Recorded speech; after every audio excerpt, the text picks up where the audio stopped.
الصلاة والسلام বলছেন দাউতু কওমি লাইলান ওয়া নাহারা।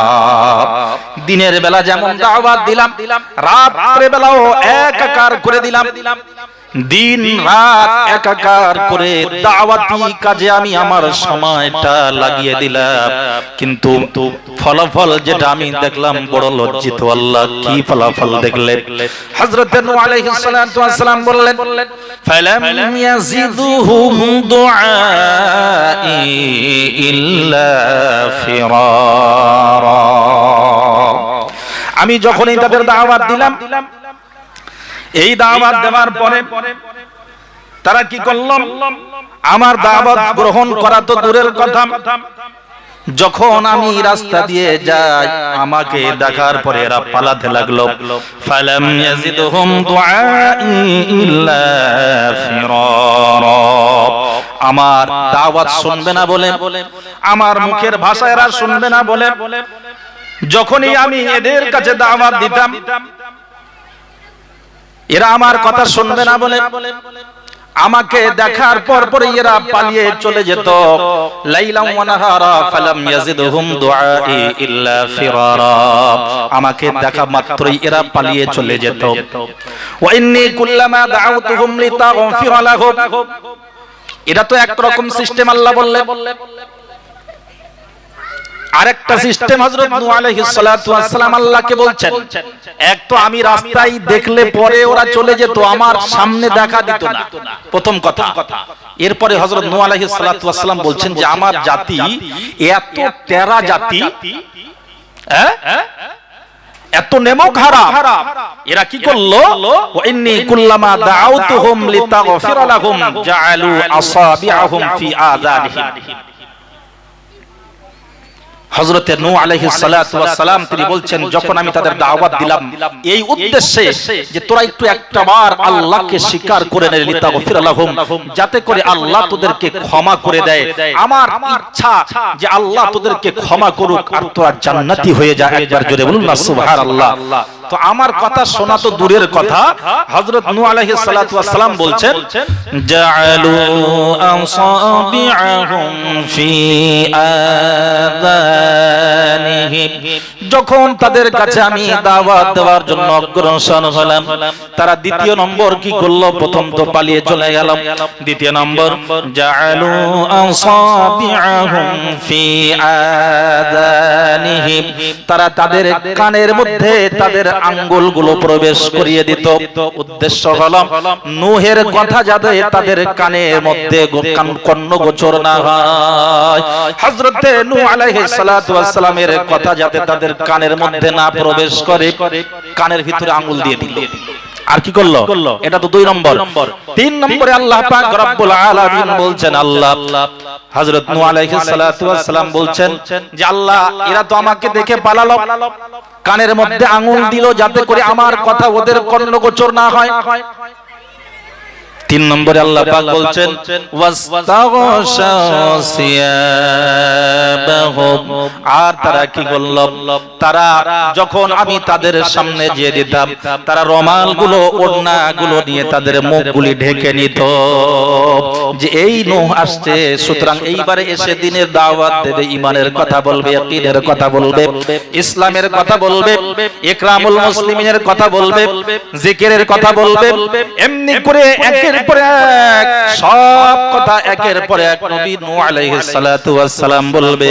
সুতরাং কি করলো? ওয়াস্তাগশাউ সিয়াবাহুম ওয়া আসরু ওয়াস্তাকবারু ইস্তিকবারা। তারা অস্বীকার করলো, মুখ ঘুরিয়ে নিল, তাকাব্বুর করলো, অহংকার করলো, বিভিন্ন রকম ভাবে তারা হযরত নূহ আলাইহিস সালাতু ওয়াস সালামকে অপমান অপদস্থ করতে লাগলো। আল্লাহ পাক রব্বুল আলামিন তারপরে আয়াতে বলছেন সুম্মা ইন্নী দাআউতুহুম জিহারা সুম্মা ইন্নী আ'লানতু লাহুম ওয়া আসরারতু লাহুম ইসরারা। একের পর এক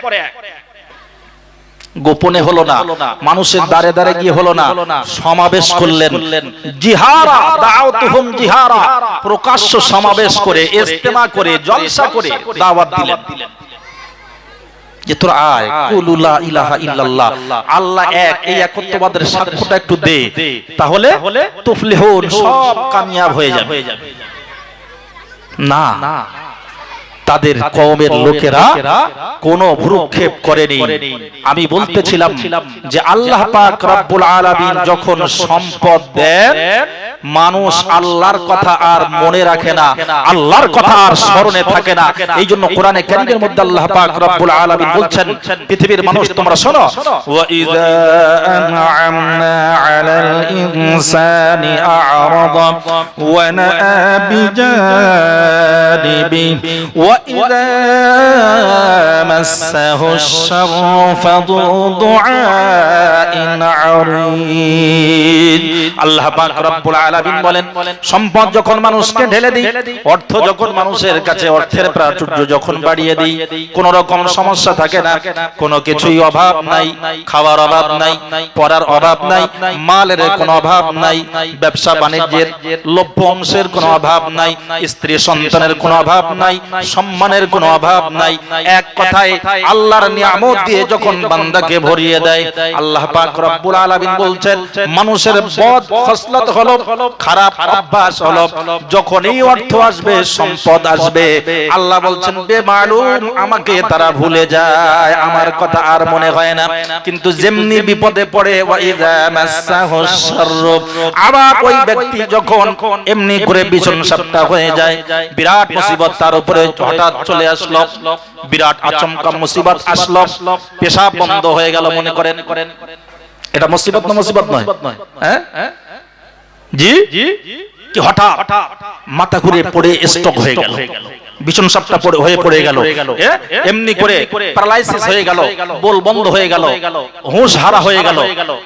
যেমনি বিপদ আসলো, সন্তানের অ্যাক্সিডেন্ট হয়ে গেল, আল্লাহ না করুক, এইভাবে একের পর এক যখন মুসিবত আসে, বালা মুসিবত আসে, তখন এইবার কি করে, ফাজু দুআইন আরিজ, তখন বিরাট লম্বা চওড়া হাত তুলে আল্লাহর কাছে কাঁদে আর বলে, আল্লাহ বিপদে পড়েছি, তুমি আমাকে বাঁচাও। হ্যাঁ, তাহলে আল্লাহ বলছেন নিয়ামত পেলে আমাকে ভুলে যাও, এটা মুমিনের লক্ষণ নয়, ঈমানদারের লক্ষণ এটা হতে পারে না।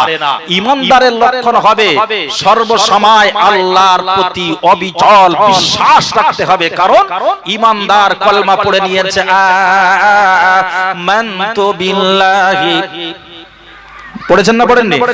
আমানতু বিল্লাহি, আমরা ঈমান এনেছি কার উপরে? আল্লাহর উপরে। ওয়া মালাইকাতিহি, আল্লাহর ফেরেশতাদের উপরে। ওয়া কুতুবিহি, তার পাঠানো সমস্ত গ্রন্থের উপরে। ওয়া রাসূলিহি, তার পাঠানো সমস্ত রাসূল এবং নবীদের উপরে। ওয়াল ইয়াউমিল আখির, আখিরাতের দিনের প্রতি ঈমান আনলাম। ওয়াল কদরি খায়রিহি, ভালো মন্দ যা কিছু হয় কার তরফ থেকে হয়? ওয়াল কদরি খায়রিহি ওয়া শাররিহি মিনাল্লাহি তাআলা ওয়াল বা'সি বা'দাল মাউত। আর মুমিন বিশ্বাস করে যে আমার উপরে বিপদ আসুক, মাসলা বালা আসুক, মুসিবত আসুক, আইয়ুব নবী আলাইহিস সালাতু ওয়াস সালামের উপরেও মুসিবত এসেছিল, ইব্রাহিম নবীর উপরে মুসিবত এসেছিল। হাদিসে পাকের মধ্যে এসেছে, আল্লাহর রাসূল বলছেন, আশাদুল বালা আল আমবিয়া সুম্মাল আমসাল ফাল আমসাল, সব থেকে বেশি তুফান আসে, ঝড় ঝঞ্ঝা মুসিবত যত আসে, সব থেকে বেশি যাদের উপরে আসে তারা হলো আল্লাহর নবী। সব থেকে বেশি বিপদ আসে কাদের উপরে? হাদিস শোনাচ্ছি আমি, যতক্ষণ কথা বলবো ইনশাআল্লাহ কোরআন এবং হাদিসের আলোকেই আপনাদের মাঝে বলবো। আর কারণ আল্লাহ পাক তিনি এমন একজন সত্তা, মানুষের কাছে বিবর্তনীয় একটা বিধান দিয়েছেন, যার কোনো পরিবর্তন হবে না কিয়ামতের সকাল পর্যন্ত। সেই কোরআন দিয়ে আমি আপনাদের মাঝে এবং হাদিসের আলোকে যে কথাগুলো বলবো, আজকে এই ঠান্ডার রাতে আল্লাহ পাক যেন আমাদের জন্য একটা পাথেয় সংগ্রহ করে বাড়িয়ে নিয়ে যেতে যাওয়ার তৌফিক দেন। সকলে বলুন আল্লাহুম্মা আমিন। জি, যে আয়াতটা আমি বলতেছিলাম, যে হাদিসে পাকটা আমি বলছিলাম, আসাদুল বালা সবথেকে কঠিন থেকে কঠিন বিপদ যাদের উপরে আসছে তারা হলেন আম্বিয়ায়ে কেরাম। নবীদের বিপদ আর আমাদের বিপদ আসমান জমিন ফেরা। যার আয় রোজগার যেমন আর তার লাভ এবং লোকসানটাও তেমন। কথা ঠিক বলছি না ভুল বলছি? একজন মানুষ পানের ব্যবসা করে, দোকান পুড়ে গেল মনে করুন, কত টাকা লস হবে? খুব হার্ডলি হলো 500 থেকে 1000 টাকা, 1000 টাকা লস হলো। কিন্তু আরেকজন মানুষের বিরাট শপিং মল, বিরাট বিজনেস, বিরাট ব্যাপার, দোকানে আগুন লাগলো, ও মিয়া ওই 1000 টাকা ক্ষতি হবে নাকি তার? না, তার ক্ষতি হিসাব করার জন্য লোক বসতে হবে, কি কি ক্ষতি হলো, কতটা ক্ষতি হলো। তো আল্লাহ যাদেরকে নবী বানিয়েছে তাদেরকে ওই রকম বাজিয়ে দেখে দিয়েছেন যে আমার এই নবী কতটা ধৈর্য ধারণ করতে পারে, কতটা সবর ধৈর্য তার মধ্যে আছে। আরে সব ব্যাপারে পরীক্ষা দিতে হয়েছে নবীদেরকে, দিতে হয়েছে না হয়নি? এইজন্য হাদিসে পাকের মধ্যে এসেছে আল্লাহ রাসূল বলছেন আসাদুল বালা আল আম্বিয়া, সবথেকে বেশি মুসিবতের সামনা করতে হয়েছিল নবীদেরকে। সুম্মাল আমসাল ফাল আমসাল, এরপরে মর্যাদাগত দিক দিয়ে যার যেমন মর্যাদা, আম্বিয়ায়ে কেরামদের পরে সাহাবায়ে কেরামদের যে পরীক্ষা, আমরা সে পরীক্ষার সম্মুখীন এখনো কেউ হয়নি। হয়েছি? উত্তপ্ত গরম তেলের উপরে সাহাবায়ে কেরামদেরকে এমনি করে জীবন্ত ভাজা হয়েছে, কাউকে একেবারে আপনার মরুভূমির বালির উপরে শুইয়ে নিয়ে যাওয়া হয়েছে, কাউকে বিভিন্ন রকম ভাবে কষ্ট দেওয়া হয়েছে, কাউকে তীর মারা হয়েছে, আঘাত করা হয়েছে, বিভিন্ন রকম ভাবে কষ্ট দেওয়া হয়েছে। একের পর এক সাহাবায়ে কেরামদের কষ্ট, নবীদের কষ্ট আমরা শুনেছি। আইয়ুব নবী আলাইহিস সালাতু ওয়াস সালাম এত অসুস্থ হয়ে পড়েছিলেন, গোটা দেহে পোকা আর পোকা, হেন কোন জায়গা নাই যেখানে পোকার বাসা হয় নাই। হযরত আইয়ুব আলাইহিস সালাতু ওয়াস সালাম কোনদিন আল্লাহর কাছে কোনো অভিযোগ করেন নাই, একদিন আল্লাহকে কোনো অভিযোগ করে বলে নাই যে আল্লাহ তুমি আমাকে এই বিপদ কেন দিলে। এই অভিযোগ করার সময় হযরত আইয়ুব আলাইহিস সালাতু ওয়াস সালাম কোনদিন পারে নাই। আমরা জানি এই হযরত আইয়ুব আলাইহিস সালাতু ওয়াস সালাম একদিন তার এই যে গোটা দেহের মধ্যে পোকা, এই পোকা যেতে যেতে এমন সময় তার জিহ্বায় যখন চলে আসলো, হযরত আইয়ুব আলাইহিস সালাতু ওয়াস সালাম তখন আল্লাহর কাছে হাত তুলে রোনাজারি করলেন আর বললেন, রব্বুল আলামিন, আমার গোটা দেহে পোকা আর পোকা, আমার কোনো অভিযোগ ছিল না, আমার কোনো অভিযোগ নাই, কোনো আমার নালিশ নাই, কিন্তু আমি নালিশ করতে বাধ্য হচ্ছে আল্লাহ তোমার কাছে একটা আবদার, একটা আবেদন। সে আবেদনটা কি? আল্লাহ পাকের কাছে হযরত আইয়ুব আলাইহিস সালাতু ওয়াস সালাম ডাক দিয়ে বলেন, আল্লাহ তুমি কাবার মালিক, গোটা বিশ্ব জগতের মালিক, সমগ্র মানুষের রুজিদাতা, ত্রাণকর্তা, রক্ষাকর্তা, তুমি মালিকুল মুলকি যুল জালালি ওয়াল ইকরাম, তুমি তো ফাআলুল লিমা ইউরিদ, তুমি যা খুশি তাই করো, এটা আমার বিশ্বাস। আল্লাহ আমার জিহ্বায় পোকা ধরেছে, আমি আর তোমার নাম উচ্চারণ করতে পারবো না মাওলা, আমার একটা আবেদন হলো, আমার জিহ্বায় যে পোকাটা ধরেছে আল্লাহ, আমার সব অঙ্গ প্রত্যঙ্গে পোকা আমি মেনে নিলাম, আমার গোটা দেহে পোকা, তারা আমাকে খাচ্ছে, কিন্তু রিওয়ায়াতের মধ্যে এসেছে, তাফসীরের মধ্যে এসেছে, কোন পোকা যদি হযরত আইয়ুব আলাইহিস সালাতু ওয়াস সালামের দেহ থেকে ঝরে পড়ে যেত, হযরত আইয়ুব আলাইহিস সালাতু ওয়াস সালাম ওই পোকাটাকে তুলে আবার সেই জায়গায় বসিয়ে দিতে, কারণ ওর রুজিটা আল্লাহ আমার দেহের দ্বারাই করিয়ে দিয়েছেন, সুতরাং আমার কোনো ক্ষমতা নাই যে আমি একটা পোকাকে ফেলে দেব। হযরত আইয়ুব এতটা ধৈর্যের পরিচয় দিয়েছেন, কিন্তু যখন তার জিহ্বায় পোকা, হযরত আইয়ুব বলছেন, আল্লাহ এই জবান দিয়ে আমি তোমার জিকির করব, তোমার নামের স্মরণ করব, সুতরাং পোকা আমার জিহ্বাটায় আল্লাহ, এটা আমার একটা তোমার কাছে চাওয়া, তুমি খালেক, আমি মখলুক, মখলুক হিসেবে খালেকের কাছে আমার একটাই আবদার, আল্লাহ আমার গোটা দেহে পোকা খেয়ে নিক, আমার হাড় হাড্ডি মাংস কুড়ে কুড়ে একেবারে সব খেয়ে নিক, কিন্তু আমার জিহ্বাটা আল্লাহ যতক্ষণ হায়াত আছে আমার জিহ্বাটা আপনি মাহফুজ রাখবেন। বলুন সুবহানাল্লাহ। যাতে করে এই জিহ্বা দিয়ে এই জবান দিয়ে তোমার নাম সুবহানাদিল মুলকি ওয়াল মালাকুতি, সুবহানাদিল মুলকি ওয়াল মালাকুত। এই তাসবিহ যাতে করে আমি আমার জবান দিয়ে উচ্চারণ করতে পারি, আমি যাতে তোমার পবিত্র মধুমাখা নাম, তোমার মধুমাখা নাম, তোমার এই সুন্দর নামের জপ যাতে আমি করতে পারি, আমার জিহ্বাটা পোকা থেকে মাহফুজ রাখো আল্লাহ পাক রব্বুল আলামিন।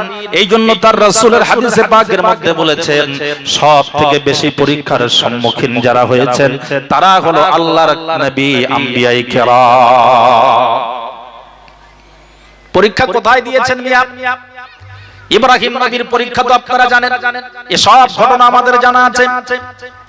জি, হযরত ইউনূস নবীর পরীক্ষা আমরা জানি, ইদ্রিস আলাইহিস সালাতু ওয়াস সালামের পরীক্ষা জানি, জাকারিয়া নবীর পরীক্ষা আমরা জানি।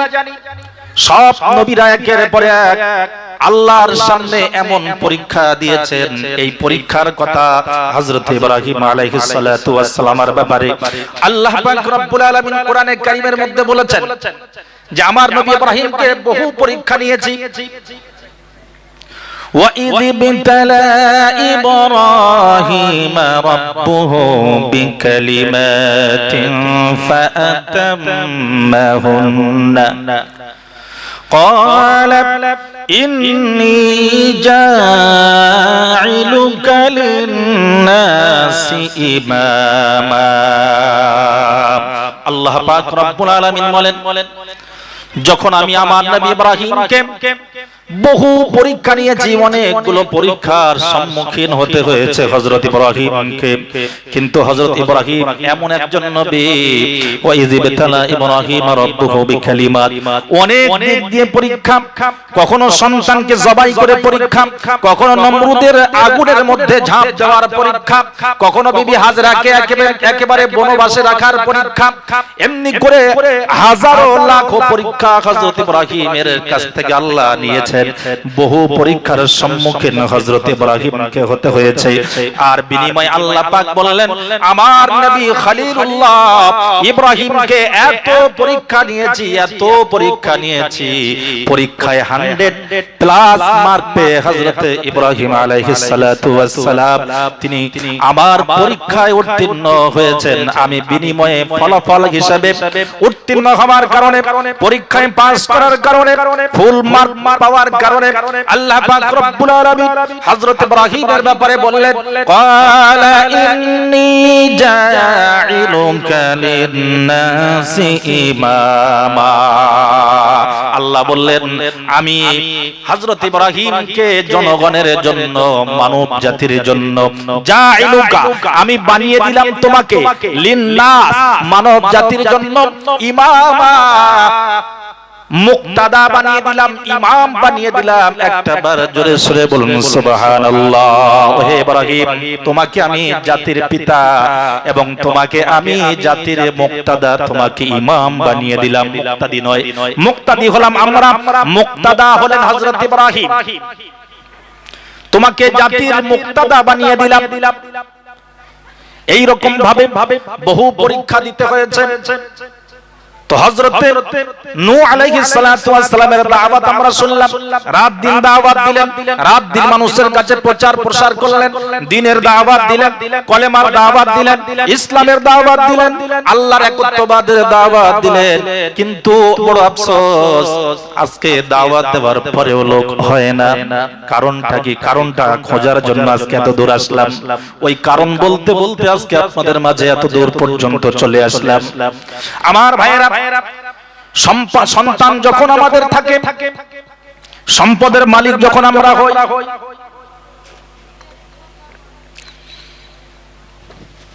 যখন আমাদের কাছে সম্পদ থাকে, তখন আল্লাহকে আমরা বেমালুম ভুলে যাই, এটা আল্লাহর কথা। জি, আর যখন আমরা বিপদে পড়ি তখন বাঁচাও আল্লাহ। জি, বাঁচাও আল্লাহ, মানে আল্লাহকে লোভ দেখায় যে আল্লাহ তুমি বিপদ থেকে বাঁচিয়ে দাও, তোমাকে এই দেবো সেই দেবো, মসজিদে একটা সাদকা দেবো, মাদ্রাসা ছাত্রকে এই করবো সেই করবো, একটা ছাদ করে দেবো। হ্যাঁ, মানে আল্লাহর সঙ্গে ডিল হচ্ছে, আল্লাহ তুমি এইটা দাও, আমি এইটা দেবো। হয় না? হয় না? আল্লাহ তুমি আমার একটা ছেলে দাও, তিনটে মেয়ের পরে একটা ছেলে যদি দাও, মানে আল্লাহকে লোভ দেখানো হচ্ছে যে আল্লাহ তুমি এটা দিলে আমি এটা দেব। আল্লাহ পাক রব্বুল আলামিন বলছেন সময় থাকতে দাঁত থাকতে দাঁতের মর্যাদা দাও, কারণ মালাকুল মাউত আজরাইল আলাইহিস সালাতু ওয়াস সালাম এমন কোন ঘর নাই যে ঘরে দৈনন্দিন 5 বার করে দেখা করেন না। হাদিসে পাকের মধ্যে এসেছে মা মিন বাইতিন, এমন কোন ঘর নাই ইল্লা ওয়া মালাকুল মাউত ইয়াকিফু আলা বাবিহি ফি কুল্লি ইয়াউমিন 5 মাররাত। আল্লাহ রাসূল বলছেন পৃথিবীতে এমন কোন কাঁচা ঘর নাই, পাকা ঘর, এমনি করে মোজাইক করা টাইলসের ঘর আর যত এসি লাগানো ঘর, বিরাট বিরাট অট্টালিকা যেখানেই তুমি থাকো না কেন, হেন কোন ঘর নাই যে ঘরে মালাকুল মাউত আজরাইল আলাইহিস সালাতু ওয়াস সালামের দর্শন দৈনন্দিন 5 বার হয় না। ফাইজা ইনকাযা আজালু, যখন তার সময় শেষ হয়ে আসে তখন মালাকুল মাউত তার উপরে মৃত্যুর আকার নিয়ে, মৃত্যুর জখানদানি নিয়ে তার দিকে ধাবিত হয়। আর সে তখন আফসোস করে আর বলতে থাকে, সমস্ত রকমের যত রকমের আর্তনাদ সে করে, রব্বির জিউন, আল্লাহ আমাকে একটাবার একটু রিটার্ন করো, লিআল্লি আমালান সালিহা, যাতে করে আমি একটু ভালো আমল করতে পারি। হ্যাঁ, রব্বির জিউন, আল্লাহ একটাবার একটু রিটার্ন করো, পৃথিবীতে একটু ঘুরিয়ে ফিরিয়ে আমাকে একটু একটাবার একটু বাড়ি ফিরিয়ে দাও। ফেরত দেবে বলে মনে হচ্ছে? কোরআনে কারীম আল্লাহ পাক রব্বুল আলামিন বলেন লিকুল্লি উম্মাতিন আজাল ফাইযা জাআ আজালুহুম লা ইস্তাখিরুনা সাআতাও ওয়া লা ইস্তাকদিমুন। প্রতিটা নফসের, প্রতিটা মানুষের একটা নির্ধারিত সময় আছে যেটা আল্লাহ পাক রব্বুল আলামিন লিখে রেখেছেন। কোথায় জানেন? হাদিসে পাকের মধ্যে এসেছে কাতাবাল্লাহুল মাকাদিরুল খালাইক, আল্লাহ পাক সমস্ত সৃষ্টির তাকদীর লিখে দিয়েছেন কখন জানেন? ক্বাবলা আন ইয়াখলুকাস সামাওয়াতি ওয়াল আরদি বি50 আলফ সানা, আসমান এবং জমিন তৈরি করার 50,000 বছর আগে।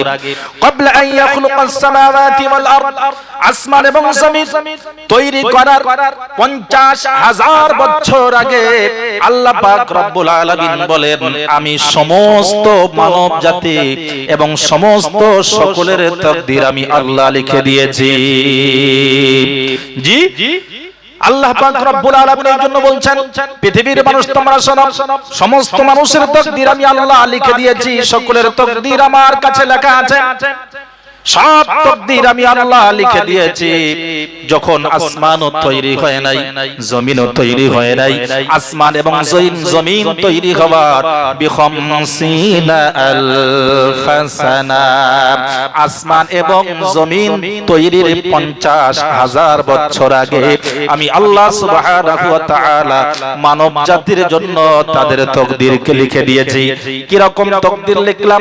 যতদিন এ বাঁচবে, কতদিন হায়াতে থাকবে, এর রুজি কতটা হবে, কিভাবে বসবাস করবে, কোথায় থাকবে, বিয়ে কটা হবে, সন্তান কটা হবে, ভালোভাবে থাকবে, ইজ্জত পাবে না বেইজ্জতি হবে, আলেম হবে নাকি জাহেল হবে, আমির হবে নাকি মুক্তাদি হবে, কি হবে, ডাক্তার হবে না মাস্টার হবে না ইঞ্জিনিয়ার হবে নাকি এমনি মাঠে খেটুনতে লোক হবে।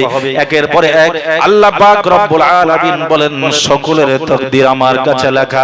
সুতরাং ঘাবড়ানোর কোনো কারণ নাই, কারণ মুমিন বিশ্বাস করে ভালো মন্দ যা কিছু হয় আল্লাহর তরফ থেকে হয়, পৃথিবীর কারো সাধ্য নাই।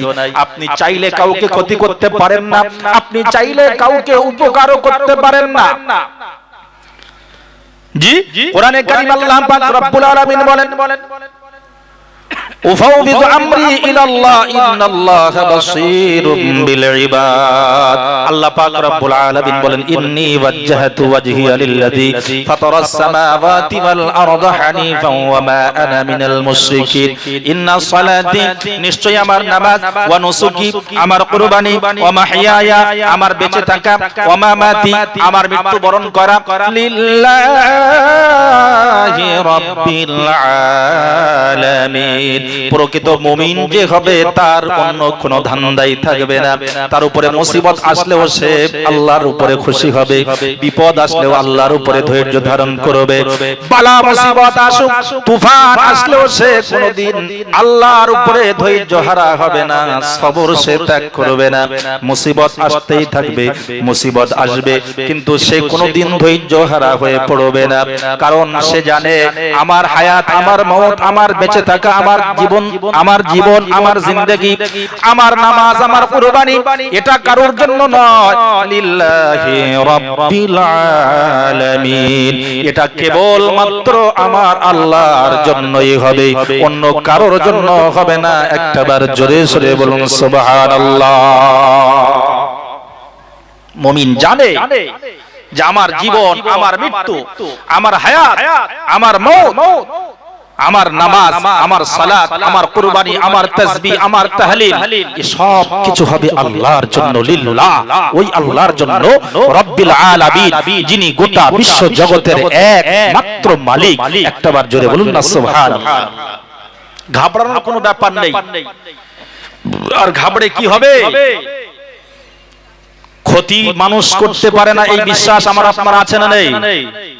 কোন মানুষ কেউ কাউকে ক্ষতি করতে পারে না। অনেকে বলে হুজুর তাবিজ করে দেন, বহু তাবিজ কারক যে আমার বাড়ির ধারে আমার শত্রু এমন আছে, আরে প্রতিবেশী শত্রু হতে পারে, কিন্তু প্রতিবেশীর হাতে কারোর ক্ষমতা নেই যে আপনার উপকার বা অপকার করবে, ক্ষতি বা লাভ করে দেবে, এই ক্ষমতা কাউকে দেওয়া হয়নি। হাদিসে পাকের মধ্যে আল্লাহ রাসূল বলেছেন, হ্যাঁ, রাসূল সাল্লাল্লাহু আলাইহি ওয়াসাল্লাম বলছেন, কুল হাদিসে কুদসি, লা ইন ইজতামাআতিল ইনসু ওয়াল জিন্নু, হে নবী আপনি বলে দিন, লা ইন শর্তের, ইন শারতিয়া, রাসূল বলছেন লা ইন ইজতামাআতিল ইনসু ওয়াল জিন্নু, যদি সমস্ত জিন এবং মানুষ সবাই একত্রিত হয়ে যায়, আলা আন ইয়ানফাউকা বিশাইইন, এই মর্মে যে এই বেচারীকে একটু উপকার করব। কারা একত্রিত হলো? জিন ইনসান সবাই মিলে এক হলো যে কে একটু উপকার করতে হবে। রাসূল সাল্লাল্লাহু আলাইহি ওয়াসাল্লামকে আল্লাহ পাক বললেন, লা ইয়ানফাউকা ইল্লা বিশাইইন কাদ কাতাবাল্লাহু লাকা ফি তাকদীরিহি, অতটাই উপকার করতে পারবে যতটা উপকার তার কপালে তকদিরে লেখা আছে। বলুন না সুবহানাল্লাহ। এর থেকে 1 ইঞ্চি পরিমাণ বাড়াতে কমাতে কারোর ক্ষমতা আছে? নেই। উল্টোটা আল্লাহ রাসূল বলেন, লা ইন ইজতামাআতিল ইনসু ওয়াল জিন্নু আলা আন ইয়াদুররুকা বিশাইইন, যদি কোন মানুষ, সমস্ত জিন এবং ইনসান সবাই যদি একত্রিত হয়ে কাউকে যদি ক্ষতি করার লক্ষ্যে যদি এগিয়ে চলে, জিন ইনসান সবাই একত্রিত হয়ে কাউকে যদি ক্ষতি করার লক্ষ্যে যদি এগোয়, আল্লাহ রাসূল সাল্লাল্লাহু আলাইহি ওয়াসাল্লাম ডাক দিয়ে বলেন, লা ইয়াদুররুকা ইল্লা বিশাইইন ক্বাদ কাতাবাল্লাহু লাকা ফি তাকদীরি, অতটাই ক্ষতি করতে পারবে জিন আর ইনসান সবাই একত্রিত হয়ে, যতটা ক্ষতি আল্লাহ পাক 50,000 বছর আগে আসমান এবং জমিন তৈরির 50,000 বছর আগে যেটা লিখে দিয়েছেন, ওর 1 ইঞ্চি বাড়ানো কমানোর ক্ষমতা পৃথিবীর কোন মানবকে না দেওয়া হয়েছে, না কোন জিন জাতির হাতে আছে। সুতরাং যা কিছু হয়, মুমিন যদি এটা মনে করে আমার হায়াত, আমার মওত, আমার জীবন, আমার মরণ, এ সবগুলো ভালো মন্দ সব আল্লাহর তরফ থেকে হয়, পৃথিবীর কারোর কোনো ক্ষমতা নাই। আল্লাহ পাক রব্বুল আলামিন এই জন্য মুমিনকে বলছেন, মুমিন তোমার মনের কথা হবে, মুখের কথা হবে একটা, উফাউযিদু আমরি ইলাল্লাহ, আমি আমার সমস্ত মামলাকে আল্লাহর উপরে ছুপে দিলাম। বলুন সুবহানাল্লাহ। আমি আমার সব কিছু আল্লাহর উপরে সুপর্দ করে দিলাম, সমর্পণ করে দিলাম, আত্মসমর্পণ হয়ে গেলাম। হযরত ইব্রাহিম আলাইহিস সালাতু ওয়াস সালামকে এই রকম বহু পরীক্ষার সম্মুখীন হতে হয়েছিল। আমি বললাম বিভিন্ন রকমের পরীক্ষা সব পরীক্ষার মধ্যে উত্তীর্ণ হয়েছেন। আল্লাহ পাক বললেন, ইব্রাহিম রে, তোমাকে আমি ইমাম বানালাম, জনগণের জন্য মুক্তাদা বানিয়ে দিলাম, জনগণের জন্য তোমাকে আমি আল্লাহ ইন্নী জাইলুকা লিন্নাসি ইমামা। আল্লাহ বললেন, ওহে ইব্রাহিম খলিলুল্লাহ, তোমার পরীক্ষার এত সুন্দর রেজাল্ট তুমি করেছো, তোমার পরীক্ষা যার কোনো তুলনাই হয় না, তুমি পরীক্ষায় একেবারে ফুল মার্ক পেয়েছ, সুতরাং তোমাকে আমি আল্লাহ ইমাম বানিয়ে দিলাম, জনগণের জন্য মুক্তাদা বানিয়ে দিলাম। একটা হাদিস শোনাই ছোট্ট করে।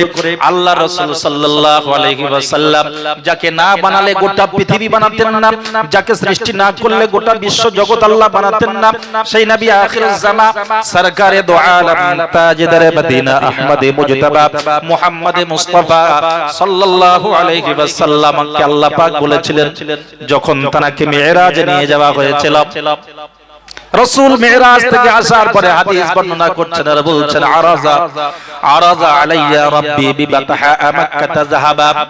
আমার প্রভু, আমার খালেক, আমার মালিক, আমার রব, আমার আল্লাহ আরাজা, যিনি আমাকে পেশ করলেন আমার সামনে, আমার রব আমার সামনে পেশ করলেন, বিবাতহা মাক্কাতা যাহাবা।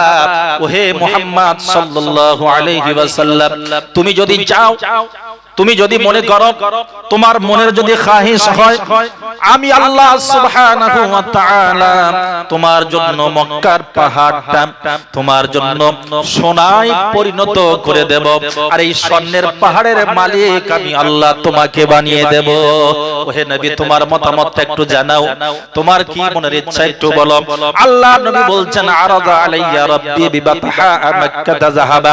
আমার রব আমার সামনে এনেছিলেন মক্কা পাহাড়টা আমার জন্য সোনায় পরিণত করবেন বলে, যে মুহাম্মদ তুমি যদি মনে করো মক্কার পাহাড়টা তোমার জন্য স্বর্ণে পরিণত করব, আর ওই সোনার পাহাড়ের মালিক হিসেবে আমি আল্লাহ তোমাকে বানিয়ে দেব, তোমার মতামতটা যাই।